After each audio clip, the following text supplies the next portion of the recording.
sou Mônica Couto. Estamos juntos, nesse tempo de pandemia, estudando as temáticas referentes à geografia.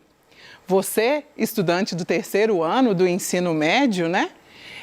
Precisa muito manter a continuidade nos estudos e estou aqui então para te ajudar no componente curricular Geografia. Na aula de hoje, vamos conversar sobre o processo de globalização. A gente sabe que o processo de globalização é um tema bastante extenso, um tema que tem muitos vieses, mas a gente vai fazer uma primeira introdução e ao longo do tempo a gente vai aprofundando em cada uma dessas temáticas. O que a gente vai então conversar hoje sobre o processo de globalização? A gente vai caracterizar o processo de globalização. Ou seja, a gente vai pensar as singularidades desse processo, quais são as suas especificidades. Nós vamos também reconhecer as vantagens e as desvantagens desse fenômeno. Como você bem sabe, os fenômenos eles apresentam pontos positivos e negativos. E com a globalização não é diferente. Um ponto positivo que a gente já pode destacar é essa conexão aí que a gente tem entre os países, esses meios de comunicação, como, por exemplo, a internet. A gente consegue se conectar com os lugares quase que em tempo real. Mas essa mesma globalização que permite essa conexão, ela intensifica as desigualdades. A gente vai conversar sobre isso também. E para terminar, a gente vai identificar o meu papel, o seu papel enquanto cidadão, para que a gente construa uma outra globalização. Uma globalização que, embora traga todos esses avanços, seja uma globalização que pense nas pessoas, que tenha as pessoas como centro. E não tenha como centro simplesmente o capital e os meios de produção. Então, você deve estar aí se perguntando, já ouviu falar muitas vezes sobre esse termo globalização. Ouviu falar nos jornais, ouviu falar nas conversas informais. A gente tem muito hábito de dizer, vivemos num mundo globalizado. A gente usa muito esse argumento para dizer sobre essa interdependência, esse acesso que a gente consegue ter a bens e a serviços que fisicamente estão bem distantes da gente. Mas, mais uma vez, eu chamo a sua atenção. Essa globalização, embora ela interfira direta ou indiretamente na vida da sociedade como um todo, das pessoas do mundo, ela não chega da mesma forma para todos. Então, a gente vai conversar um pouquinho sobre isso também. Então, vamos tentar definir o que é globalização? Antes da gente tentar definir o que é globalização, a gente vai fazer essa definição associada à origem desse processo. Se a gente pensa globalização simplesmente como a integração de culturas, a globalização ela podia remontar os primórdios da humanidade, né? A partir do momento que os seres humanos fazem movimentos migratórios, a gente poderia considerar globalização. Mas globalização é mais do que simplesmente uma interação entre sociedades. É uma interação que gera transformação espacial. Então, a gente vai dizer que, e a maioria dos estudiosos dizem, que a globalização teve início, então, com as grandes navegações.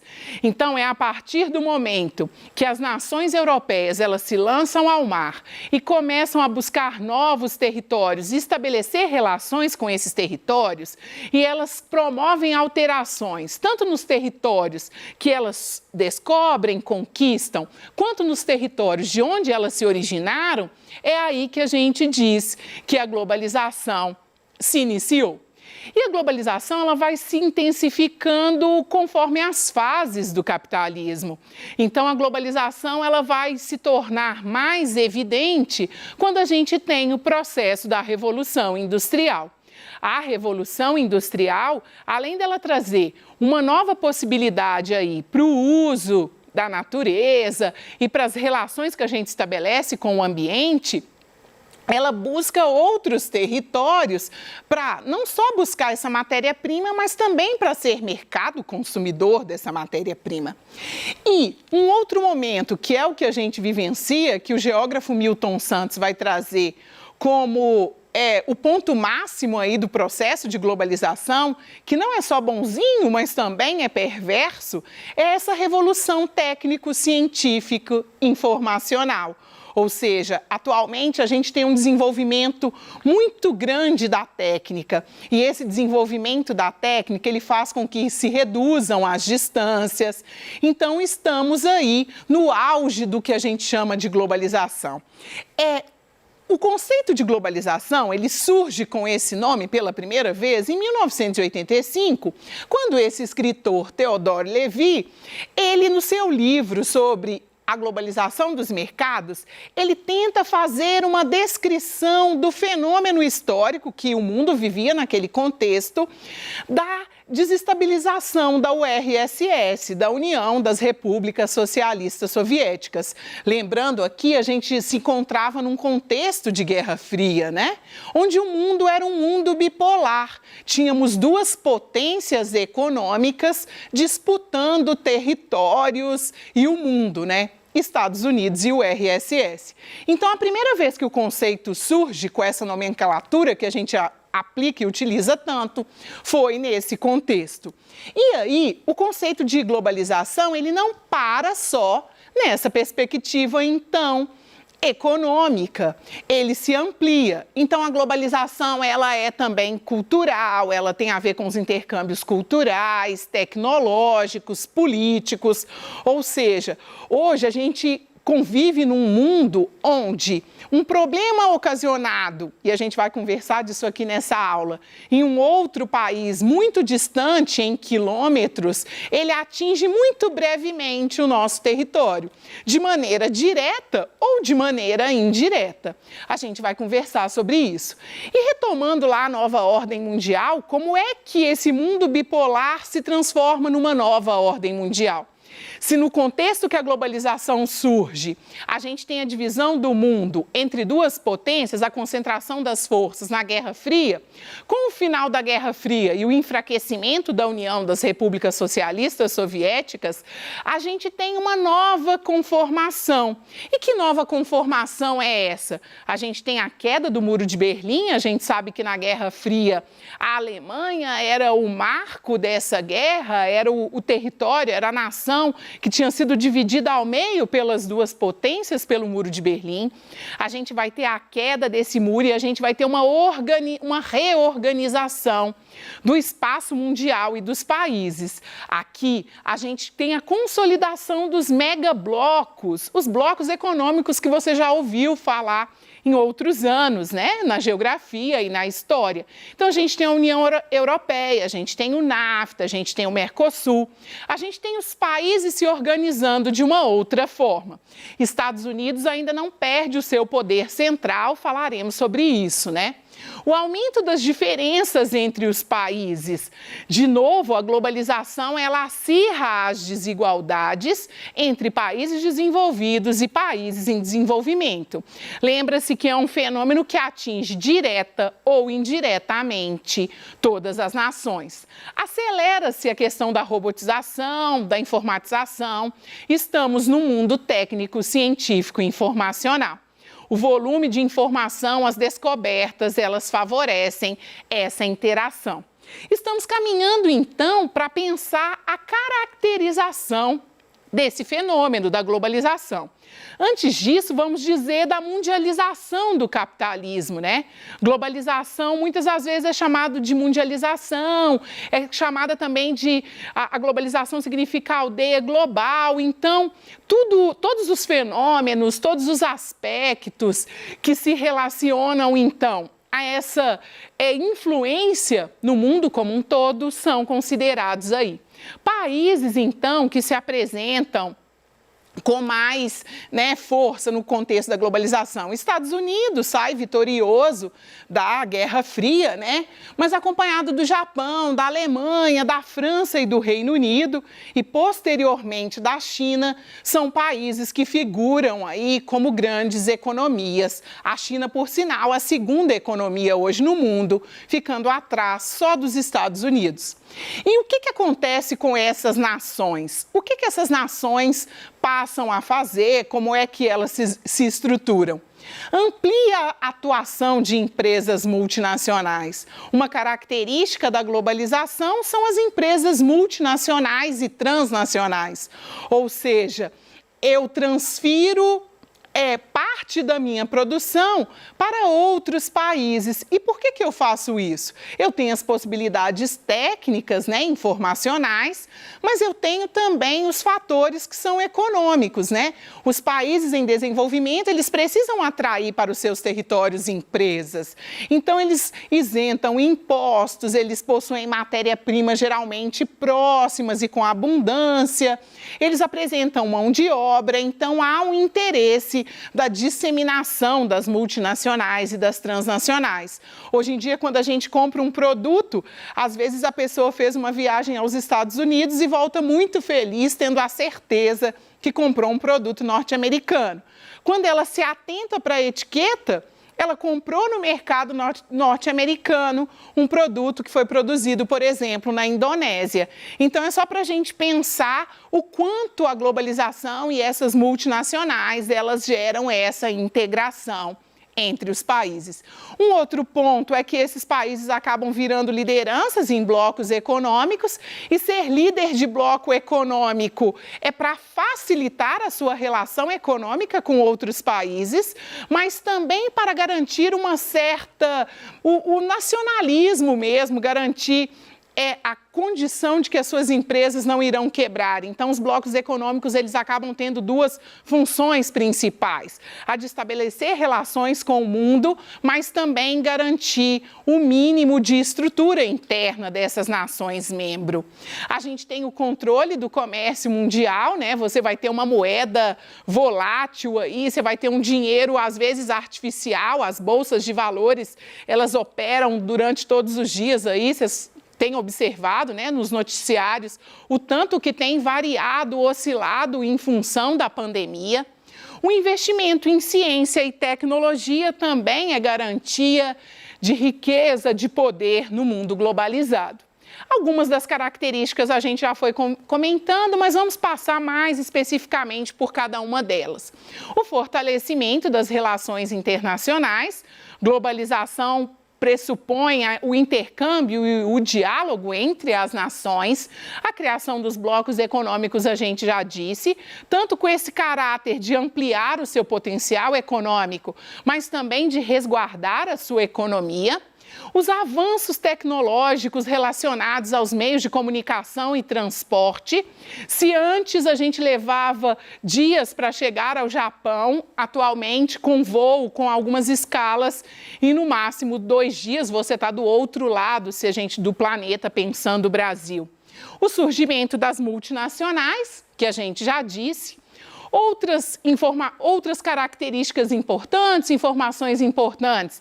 Essa pegada de uma informação que chega até você em tempo recorde, né?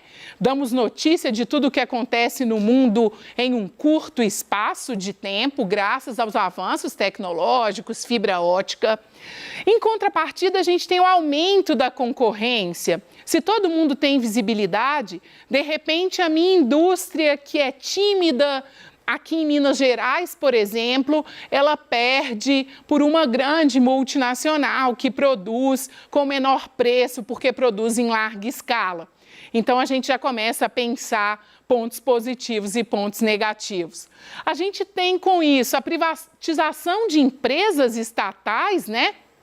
Os países pressionados pelo neoliberalismo, aí, pensando a globalização e as fases do capitalismo, muitos deles são obrigados a vender as suas empresas para a iniciativa privada. Fica mais barato para o governo ceder para o privado do que dar conta disso. Isso enfraquece a questão das condições sociais daquele país, isso a gente não tem dúvida, mas é um reflexo que a gente pode considerar aí uma desvantagem do processo de globalização.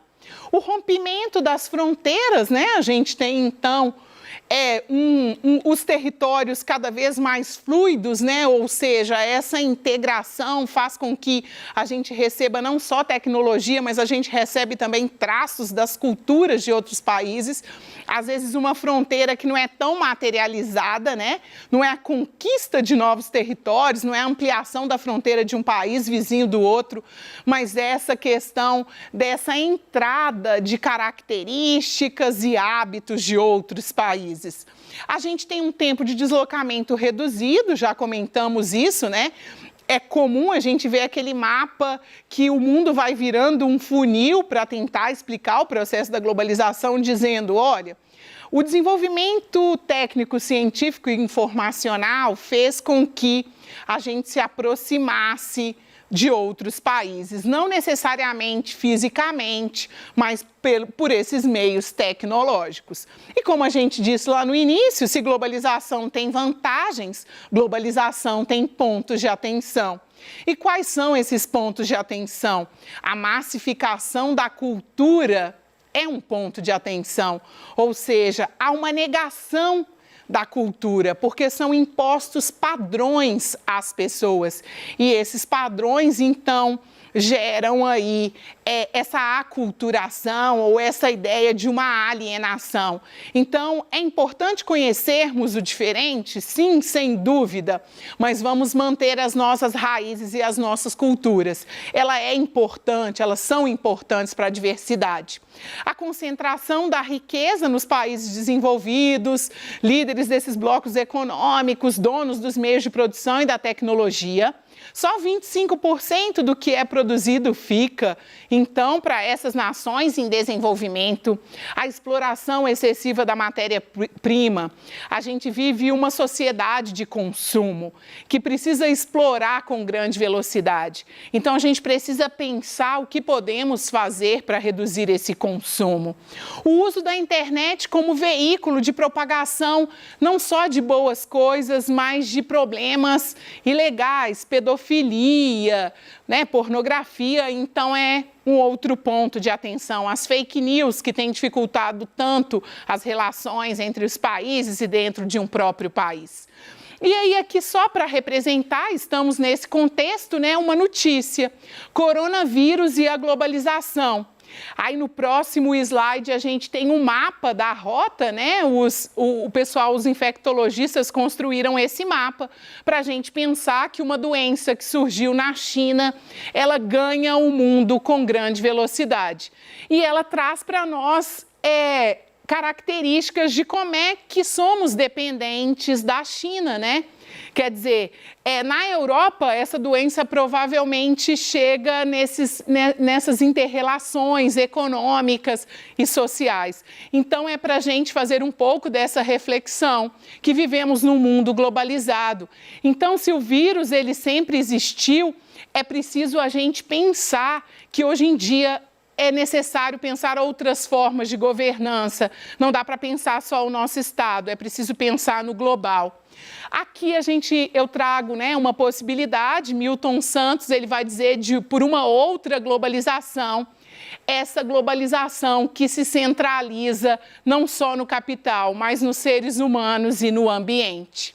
A gente tem um item fresquinho do Enem do ano passado, né, quando o Papa veio ao Brasil aí, e ele fez o segundo encontro em Santa Cruz de la Sierra, na Bolívia, e eles pegaram uma frase do Papa para fazer um item da prova: a globalização da esperança que nasce dos povos e cresce entre os pobres deve substituir essa globalização da exclusão e da indiferença.